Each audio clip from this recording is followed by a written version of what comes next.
bersatu dalam doa. Makasih Tuhan untuk siang hari ini kami dipersatukan lewat persekutuan doa secara online di siang hari ini.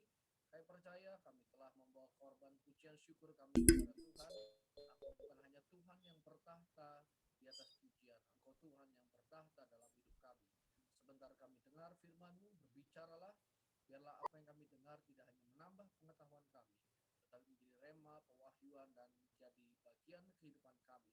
Kami diberkati siang hari ini dalam nama Yesus. Haleluya. Amin. Oke, sekali lagi shalom Bapak Saudara semuanya. Ya, senang bisa Pak Leo suaranya nggak kedengeran ya? Iya, benar Pak Leo, mohon di volumenya di increase.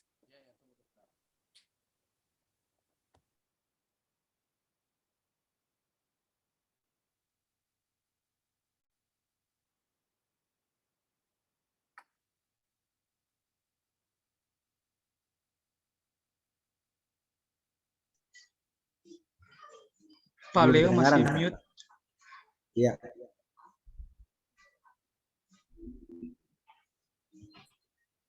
Oke, sorry, tes, cek. Sip. Oke, udah ya? Sudah Pak, silakan Pak. Oke, sorry, saya lagi pas buka presentasinya juga tadi. Oke, sebentar. Presentasinya, bentar ya.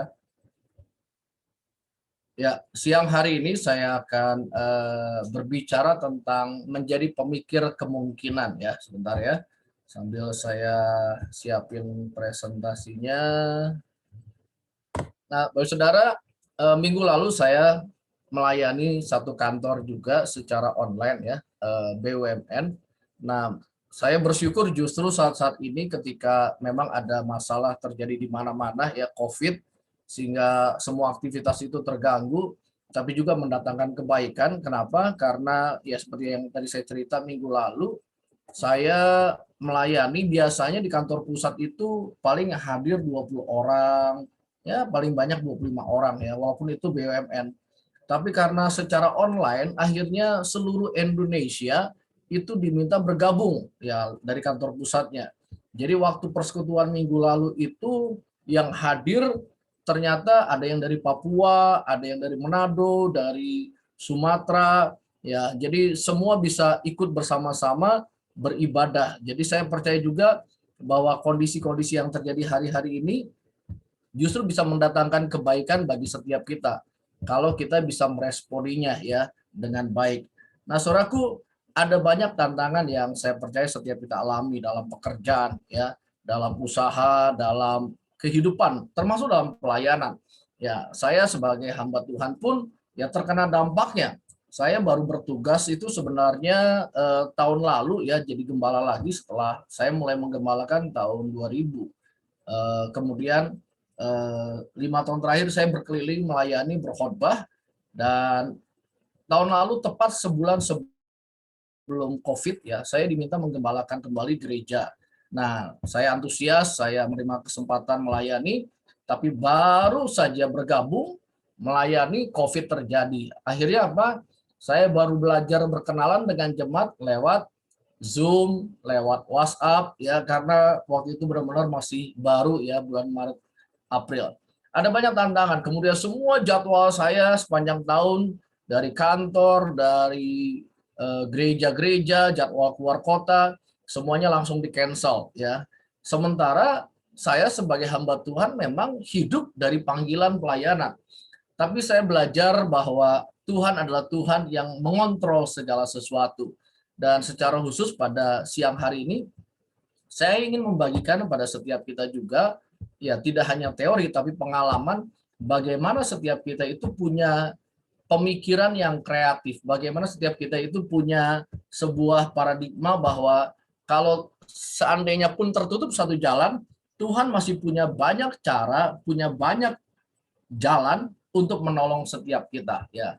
Jadi kita akan belajar bagaimana menjadi seorang pemikir kemungkinan ya. Sebentar. Sorry, ini settingannya rada berubah dikit ya. Bentar. Oke. Pemikir kemungkinan ya. Kita lihat satu cerita di Alkitab, Yohanes pasal 5 ayat 1-5. Sudah muncul ya, saudara bisa lihat ya di screen-nya ya. Oke. Ada sebuah kolam di Yerusalem dan Alkitab berkata ada sejumlah besar orang sakit yang berkumpul di situ. Jadi saudaraku, mungkin Anda pernah mendengar cerita ini ya. Ada sebuah kolam namanya kolam Bethesda di Yerusalem. Dan ada banyak orang sakit kumpul di situ. Ngapain orang sakit kumpul di situ? Alkitab berkata mereka semua nunggu malaikat yang sewaktu-waktu menggoncangkan air. Sebab barang siapa yang pertama masuk ke kolam tersebut setelah goncangan akan disembuhkan. Jadi luar biasa ya, ini kolam kesembuhan. Orang-orang itu bertahun-tahun kumpul di situ menunggu kolamnya itu ada goncangan yang dilakukan oleh malaikat. Ya, kemudian yang pertama masuk itulah yang sembuh. Tapi kalau yang kedua yang nggak sembuh. Nah, jadi mereka rebut-rebutan untuk masuk pertama kali ke kolam. Ya, ini ayat lengkapnya ya. Sesudah itu ada hari raya orang Yahudi, Yesus berangkat ke Yerusalem. Di Yerusalem dekat pintu gerbang domba ya, ada sebuah kolam yang dalam bahasa Ibrani disebut Bethesda. Ada 5 serambinya. Saya jelaskan sedikit saudaraku, dalam Alkitab angka tempat nama itu punya arti. Ya, angka 5 itu bicara tentang anugerah. Jadi 5 itu bicara tentang anugerah. Jadi orang-orang kumpul di kolam Bethesda yang ada 5 serambinya. Mereka berharap anugerah. Mereka berharap kemurahan Tuhan mereka nikmati, mereka alami. Mereka berharap ada mujizat terjadi. Di serambi itu berbaring sejumlah besar orang sakit. Ada orang-orang buta, orang-orang timpang, orang-orang lumpuh. Ada berbagai jenis penyakit yang diderita oleh orang tersebut. Dan semuanya menantikan goncangan kolam itu. Ya. Sewaktu-waktu malaikat menggoncangkan air dan orang yang pertama masuk sembuhlah penyakitnya. Nah, ayat 5 perhatikan. Di situ ada seorang yang sudah 38 tahun lamanya sakit.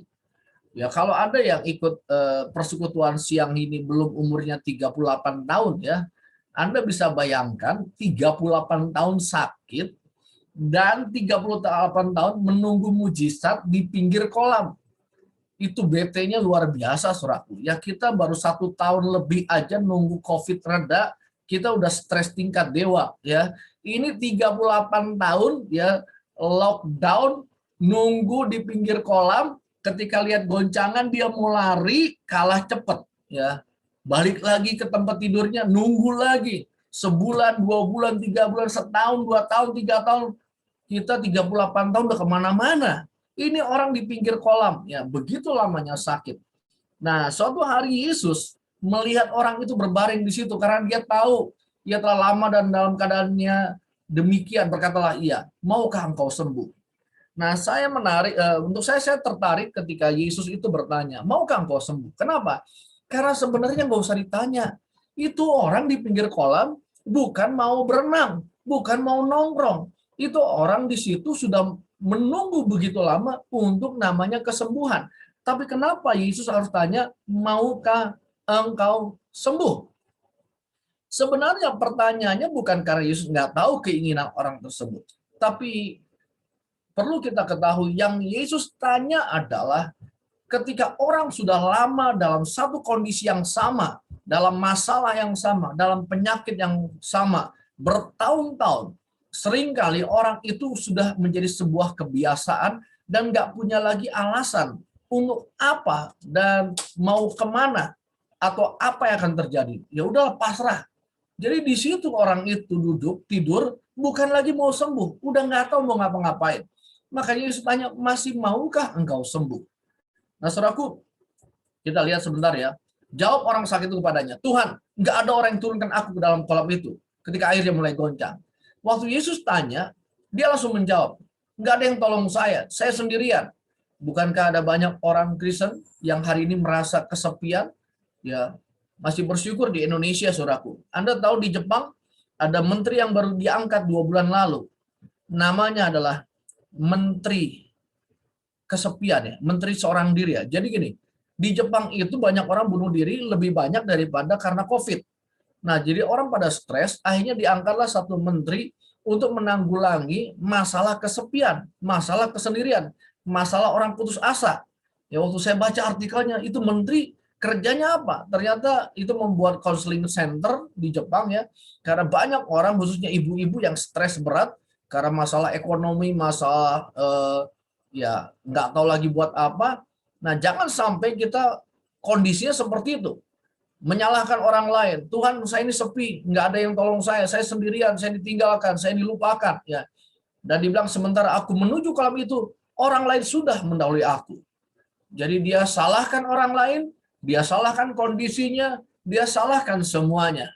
Kenapa? Karena sudah terlalu lama dia sakit. Kata Yesus, bangunlah, angkatlah tilammu, dan berjalanlah. Yesus berfirman, ingat baik-baik, setiap kali Yesus Tuhan kita berfirman, maka firman gak pernah kembali sia-sia, berhasil apa yang dia katakan. Waktu dia menciptakan alam semesta, lewat firman-Nya dia katakan, jadilah terang, maka terang pun jadi. Saudaraku, saya kutip perkataan Reinhard Bonnke, firman Allah di mulut Allah sama berkuasanya dengan firman Allah di mulut kita. Saya ulangi, firman Allah yang diucapkan oleh Allah sama berkuasanya dengan firman Allah yang kita ucapkan. Kenapa? Bukan karena kitanya, tapi firman Allah adalah Allah itu sendiri. Waktu kita mengucapkan firman Allah, maka kehidupan terjadi, mujizat terjadi. Yesus berkata, bangunlah, angkatlah tilammu, dan berjalanlah. Pada saat itu juga sembuhlah orang itu dan mengangkat tilamnya dan berjalanlah. Tapi hari itu, hari Sabat.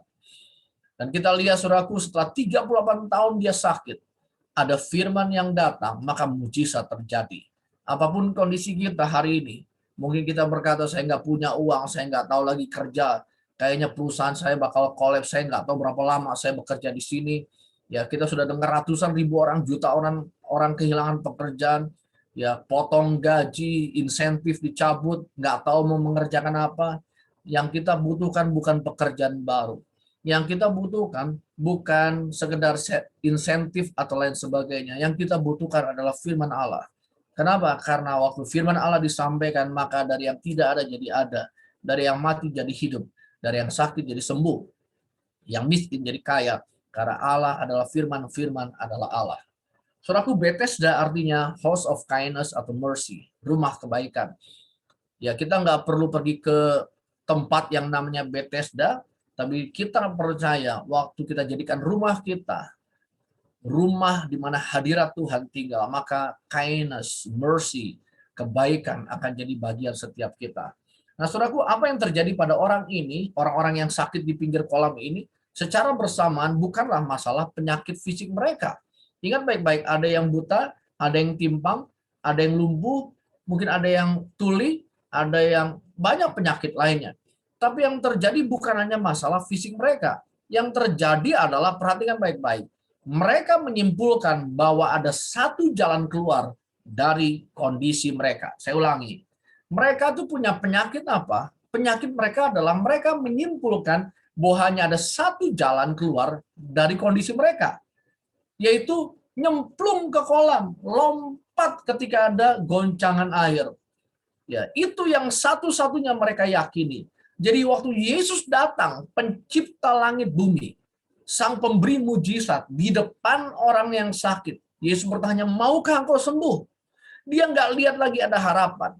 Dia nggak ngelihat lagi ada opsi. Dia nggak ngelihat lagi ada kesempatan yang lain. Yang dia ingat adalah kolam. Yang dia ingat adalah lompat. Hanya itu satu-satunya cara keluar dari masalah saya. Nah, saya berdoa jangan sampai ada Bapak Ibu Saudara yang sama-sama bersekutu siang ini berpikir satu-satunya cara, yaitu kalau enggak saya nggak tahu lagi.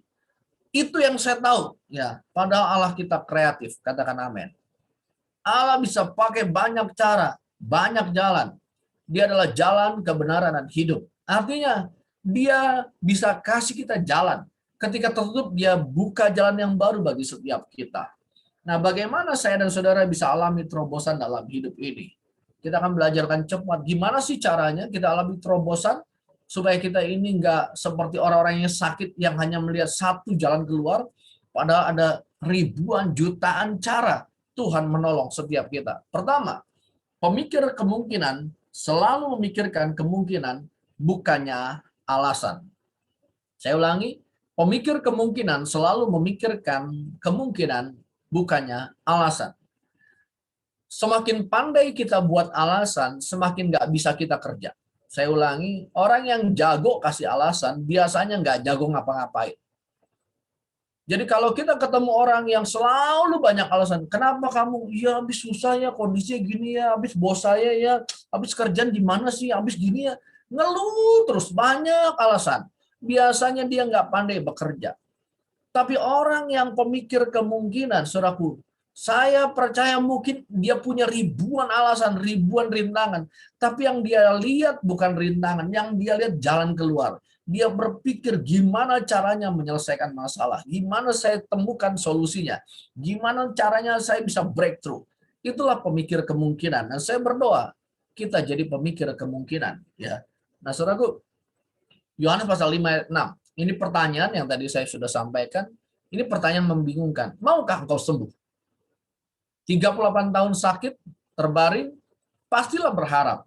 Tapi setelah lama di kondisi yang sama, udah nggak ada lagi motivasi, udah nggak tahu lagi jalan keluarnya, udah nggak punya pengharapan, udah kehilangan iman, udah sekedar tradisi belaka, udah ya nerimo aja lah, udah nggak mikir yang lain lagi, nggak bisa lagi melihat kesempatan. Nah, itu pertanyaan yang Yesus ajukan kepada orang yang sakit. Maukah engkau sembuh? Saudaraku, Allah ingin kita memiliki sebuah pola pikir yang memikirkan kemungkinan sehingga kita bisa bergerak maju dan meraih semua janji-janji yang telah Ia berikan bagi kita. Jadi Allah ingin saya dan saudara itu punya pola pikir yang memikirkan kemungkinan-kemungkinan. Nah, saudaraku, minggu lalu saya ngobrol dengan teman saya, senior manager di perusahaan TBK yang sangat besar di Indonesia. Saya tanya, gimana Pak kerjanya? Dia bilang, semua divisi saya, anak buah saya semua di PHK udah, tanpa pesangon. Tinggal saya sendiri, nasib saya pun terkatung-katung.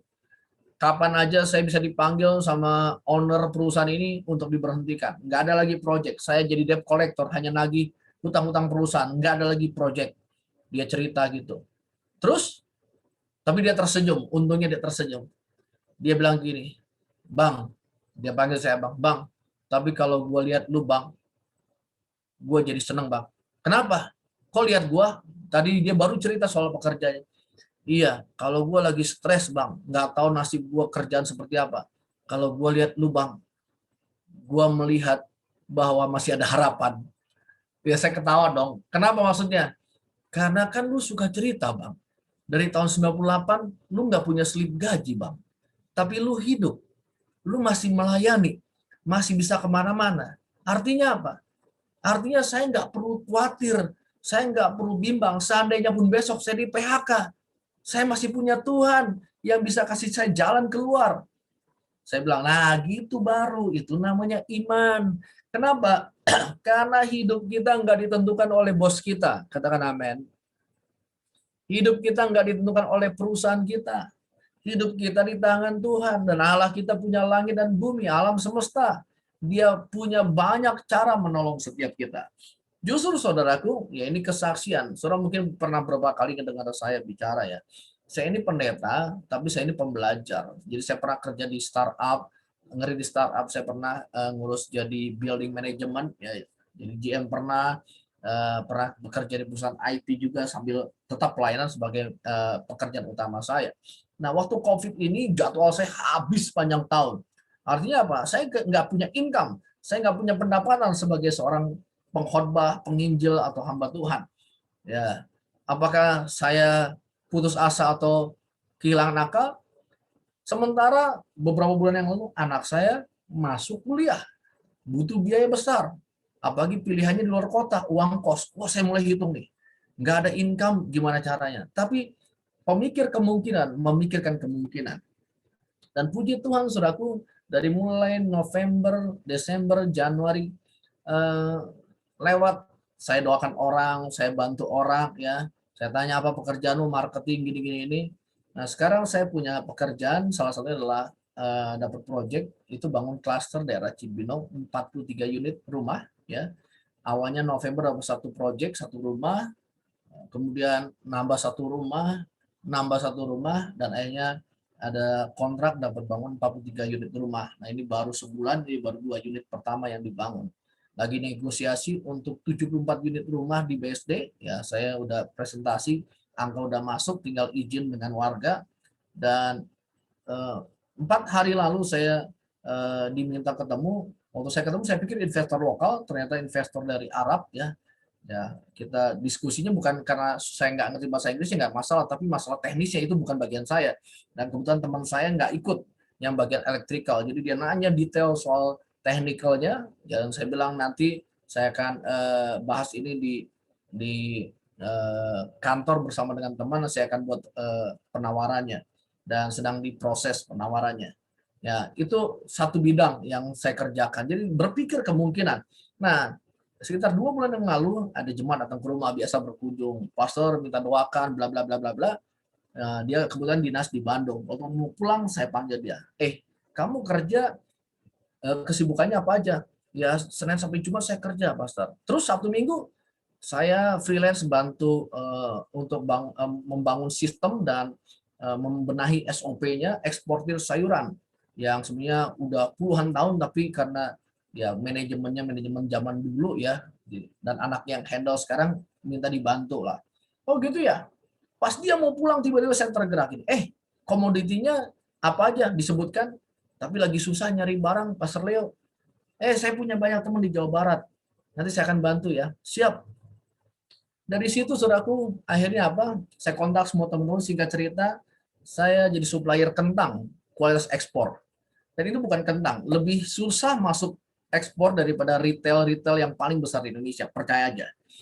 Ya, berkembang, saya di Facebook, saya masuk grup-grup ya, grup WhatsApp, saya masuk ya, mulai belajar komoditi, dan akhirnya saya jadi supplier eksportirnya kentang nomor 1, kualitas super ya. Ya, saya nggak suka pete ya, tapi saya ketemu orang yang pemain pete terbesar di Jawa Timur, 1,5 ton ekspor pete super ke Taiwan dan ke Hong Kong ya. Jadi saya kerjasama dan saya mulai belajar masukin 200 kilo per minggu, 200 kilo. Cuannya masih sedikit, tapi yang saya dapat adalah pelajarannya. Dan dari situ berkembang ya, teman-teman saya mulai melihat, bro, lu udah mulai ngerti soal ekspor ya, lu kenalan banyak ya. Dan akhirnya sekarang saya lagi follow up black pepper ya, permintaan dari Turki, cinnamon, permintaan dari Meksiko ya. Dan saya temukan bahwa Indonesia dari 500 tahun yang lalu adalah rajanya rempah-rempah dunia. Rempah-rempah dunia ambilnya dari Indonesia. Dan banyaknya nggak dikelola dengan baik, jadi masih kebutuhan lokal. Jadi kalau bisa diedukasi itu akan meningkat. Apa yang ingin saya ceritakan lagi nih, saudaraku. Saya nggak punya slip gaji, saya nggak punya income tetap. Tapi yang saya punya adalah cara berpikir kerajaan Allah, bahwa Allah kita kreatif. Allah bisa pakai hidup kita untuk jadi berkat untuk banyak orang. Ya, saya sambil menggembalakan, saya ngajar, saya berkhotbah, saya melayani, saya juga ngurus banyak bisnis ya, banyak kerjaan dari teman-teman yang minta tolong. Dan nanti kalau Anda tertarik ya punya informasi soal rempah-rempah dari macam-macam, lada, kopi, black pepper atau apa. Jadi saya punya partner itu kerjasama dengan banyak KBRI di banyak negara dan butuh supply yang besar. Ini hanya satu bagian yang sebenarnya ingin saya sampaikan gini loh. Jangan kita tuh terlalu takut dengan kondisi yang ada. Harusnya kita jadi orang yang paling kreatif. Justru orang kreatif itu akan terlihat ketika ada banyak tekanan, ada banyak hambatan. Bukan kita menangisi nasib, aduh kenapa gua hidup kayak gini ya, aduh gaji gua kurang ya, aduh apa ya, aduh susah ya hidup. Ya, banyakkan alasan, saudaraku. Harusnya kita pikirkan kemungkinan dan kita terus bergerak maju. Yang kedua, pemikir kemungkinan berpikirnya progresif, naik secara bertahap ya. Jadi para pemikir kemungkinan itu progresif. Pikirannya, hidupnya, imannya, ya, pewahyuannya itu progresif, ada peningkatan. Ya, jadi kita nggak boleh kasih alasan, COVID membuat saya tuh ditarik mundur ke belakang. Saya mundur 5 tahun ke belakang. Enggak. Justru harusnya kondisi yang berat hari-hari ini memacu kita untuk semakin maju. Ya, walaupun ada negatifnya ya, daring sistem belajar anak-anak. Tapi kalau Anda perhatikan, saudaraku, anak-anak kita secara teknologi, ya informasi jauh lebih cepat dibandingkan generasi kita. Mereka terbiasa dengan Gmeet lah, Zoom lah, buat laporan segala macam. Karena memang tantangannya ke depan seperti itu, dunia digital ya. Dan harusnya kita sebagai anak-anak Tuhan juga bisa mensikapi dengan baik dan benar ya. Nah, saudaraku, Yesus bilang sama orang yang sakit tadi 38 tahun, bangunlah, angkatlah tilammu dan berjalanlah. Ini sebuah susunan kata yang progresif. Bangun, nggak cukup berhenti dibangun, angkat tilam. Tadinya dia tidur bertahun-tahun, sekarang dia disuruh bangun, dia angkat tilam dan disuruh berjalan. Artinya apa? Dia nggak boleh hanya berhenti bangun, nggak boleh hanya berhenti gendong tikarnya, tapi dia harus mulai berjalan. Sama dalam hidup kita, saudaraku. Tuhan nggak ingin kita ini hanya duduk di tempat, menangisi nasib kita. Dia ingin kita bangunlah, angkatlah tilammu, berjalanlah. Mari kita jadi orang yang paling semangat, paling antusias dalam hidup. Saya nggak tahu dengan Bapak Saudara. Memang saya hobi ya, orangnya hobi beraktivitas.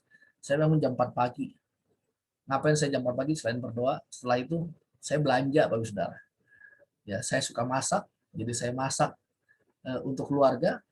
Jadi sebelum satu anggota keluarga saya bangun, saya sudah selesaikan semua pekerjaan rumah. Setelah itu saya baru kerja. Ya, dan tadinya siang ini saya harusnya ke Serang, tapi karena saya ingat saya harus khotbah, jadi saya nggak ikut ke Serang, meeting, ada project di sana, saya berkhotbah. Karena semua teman saya tahu, pokoknya kalau ada urusan khotbah, dia mah nggak akan pernah bisa diganggu. Dan saya bilang gini, main job saya itu hamba Tuhan, yang lain itu sampingan. Jadi kalau saya disuruh milih, ketemu deputi, ketemu direktur utama atau khotbah, saya milih khotbah. Karena itu panggilan saya, itu melayani. Itu lebih tinggi untuk saya daripada nyari duit. Nah, nanti nyari duit habis ini ya, jam 2 saya ada meeting lagi gitu ya.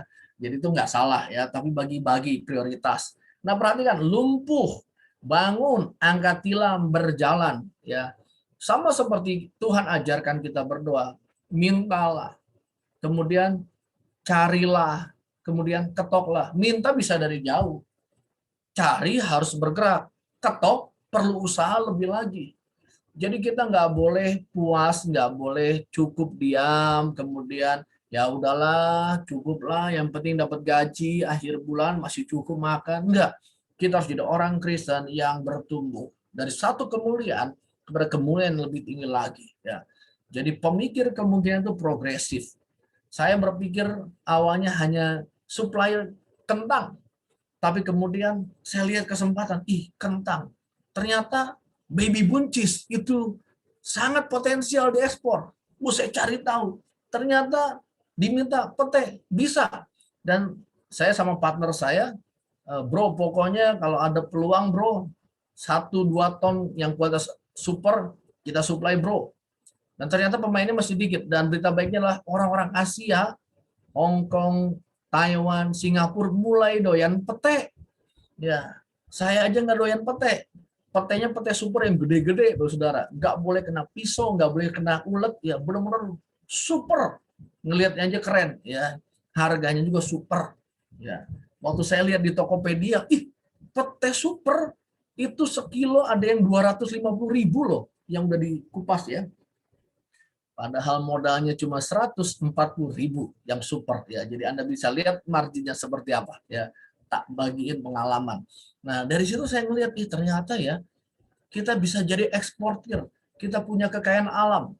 Ya, kita punya potensi yang luar biasa yang bisa digarap, bisa dikembangkan. Dan selama sebulan terakhir entah dari mana aja sampai teman-teman saya S2, S3 dari ITB, saudaraku, pada datang minta ketemu, bro. Saya dengar-dengar gini bro ya, bisa kolaborasi, bisa kerjasama nggak? Kenapa? Karena saya lihat sebenarnya Indonesia tuh kaya dengan segala sesuatu ya. Gula semut, Anda tahu gula semut? Ya, gula semut itu sebenarnya gula aren ya, palm sugar. Itu tinggal diproses, satu proses lagi jadi gula semut, harganya double. Kemudian ketika di packing dengan baik, sertifikasi, harganya triple dengan modal yang sama ya. Dan ini sore saya mau ketemu kakak saya cerita supaya saudara semangat ya ketika COVID, jangan jadi orang yang nggak mudeng gitu ya. Anda cari tahu di PR, porang. Anda pernah dengar porang? Nah, ya, nggak tahu porang? Ada yang tahu shirataki? Shirataki tahu? Nggak tahu juga. Aduh, ya bubur Jepang, tahu Jepang ya, shirataki.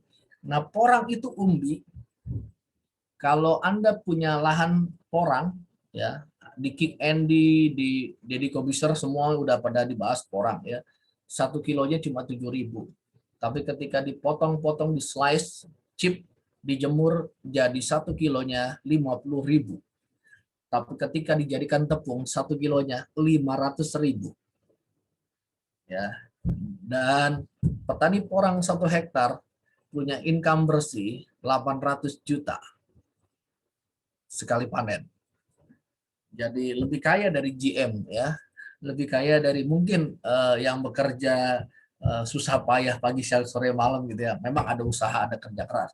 Artinya gini saudaraku, saya ingin menantang setiap kita punya pemahaman bahwa Allah kita itu sanggup menolong kita, bisa melihat banyak kesempatan, banyak kemungkinan ya.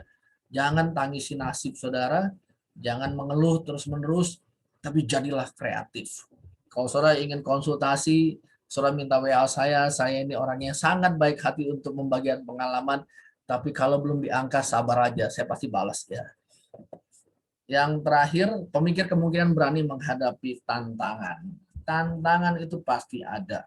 Pasti ada. Ya, saya cerita yang enak-enaknya aja ya. Waktu pertama saya dapat PO-nya kentang, saya dapat PO 15 ton per minggu. Semangat! 15 ton. Saya telepon semua orang, siap.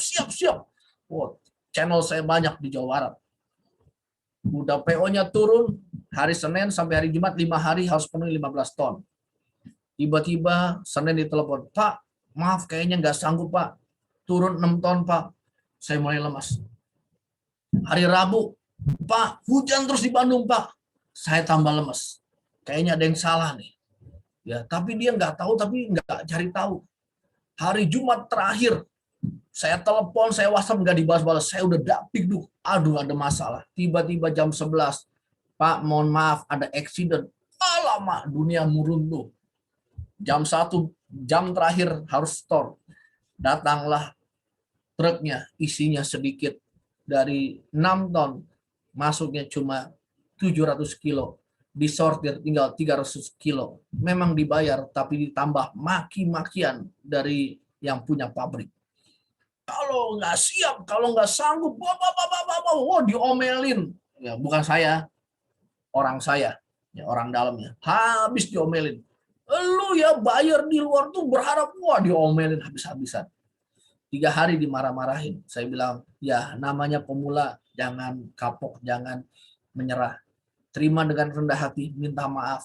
Supplier saya juga udah minta maaf. Tapi saya bilang gini, oke, yang penting kita tahu kita salah, jangan nyerah, belajar lagi, cari tahu. Belajar cara prosesnya, salah cara ngejemur, salah cara nyuci, salah cara sortir, belajar.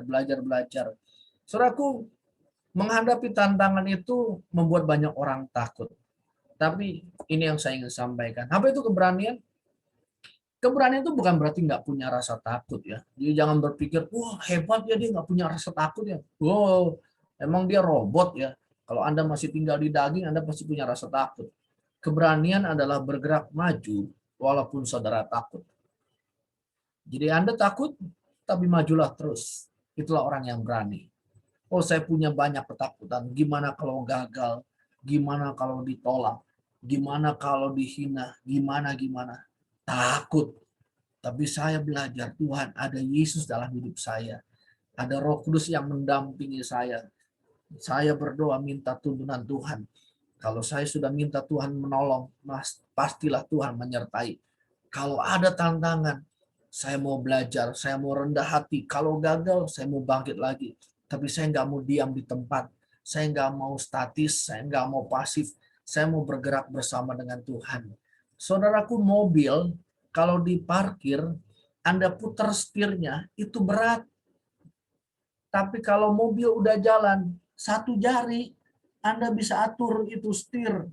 Anak saya suka tanya, Papa, kok Papa strong banget? Kenapa? Kok Papa bisa puter-puter setir pakai jari? Saya bilang, karena mobilnya jalan, makanya ringan. Tapi kalau mobil berhenti, beratnya bukan main. Saudara, sama dalam hidup. Orang yang duduk di bangku terus statis itu berat banget dikendalikan, nggak maju-maju. Tapi kalau orang itu bergerak, dia mudah diarahkan. Tuhan akan lebih mudah mengarahkan orang yang rajin, orang yang aktif, orang yang mau bergerak bersama Tuhan. Walaupun Anda takut, Anda serahkan sama Tuhan, dan Tuhan tolong, Tuhan jauhkan yang merusak, tapi datangkan yang membangun. Pertemukan dengan orang-orang yang tepat, jauhkan orang-orang yang menghancurkan. Anda sudah berdoa, bergeraklah. Jangan takut. Orang yang berani adalah orang yang maju, walaupun Anda takut. Saya berdoa, jadilah para pemikir kemungkinan. Pikirkan kemungkinan yang baik yang datang dari Tuhan. Saya tutup dengan kalimat, Paulus kalau Anda baca di Alkitab, dia tahu ada tantangan, tapi dia selalu berkata, memang ada tantangan di depan, tapi ada banyak kesempatan bagiku memberitakan Injil Kerajaan Allah. Yang dia lihat bukan tantangan, yang dia lihat adalah kesempatan untuk beritakan Injil Kerajaan Allah. Bagaimana dengan saudara? Apa yang Anda lihat tahun ini? Ketakutan, pesimisme, nggak ada harapan, COVID yang nggak selesai-selesai, pengangguran yang bertambah, kesulitan ekonomi, atau yang Anda lihat adalah ada Allah di depan Anda. Ada kesempatan yang besar. Ada kemungkinan-kemungkinan. Saudara akan jauh lebih hebat, jauh lebih kuat dari tahun sebelumnya. Tuhan Yesus memberkati. Mari kita berdoa. Haleluya Tuhan. Tuhan, terima kasih untuk siang hari ini. Kami bersyukur boleh diberi kesempatan untuk belajar firman-Mu. Tuhan, materaikanlah apa yang kami dengar, menambah tidak hanya pengetahuan, tapi pewahyuan dalam hidup kami.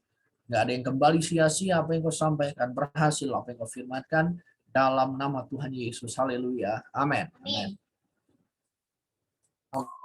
Oke, saya kembalikan